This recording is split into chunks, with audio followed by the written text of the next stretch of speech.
164 katao na huli sa Oplan Disiplina at Anti-Criminality Campaign sa Santa Cruz, Maynila. Detalye na balita mula kay Boy Gonzales sa RH29. Boy, good morning. Good morning, Kuya Angel. Umabot sa 100 at 64 na katao ang nahuli sa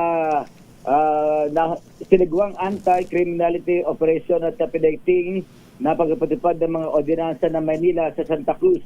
Ayon sa Manila Police District Santa Cruz Police Station 3, sinagawa ang operasyon alas 10 ng gabi sa pamumuno ni Lieutenant Colonel Rexon Layo Katuwang, ang Manila Social Welfare Development at City Legal Department, maging ang Manila Traffic and Parking Bureau.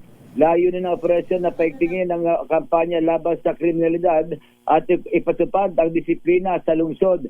Sa tala, 85 lalaki at 17 babae ang nahuli sa pag-iinom ng alak sa pampublikong lugar.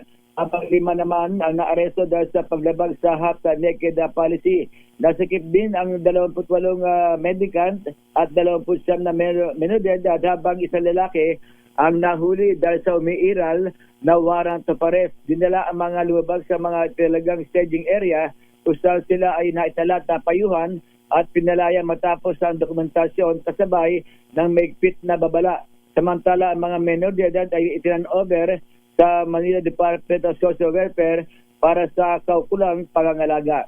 Ito si Boy Gonzales para sa Lisa Arizona sa Pilipinas, una sa Pilipino. Maraming salamat, Boy Gonzales.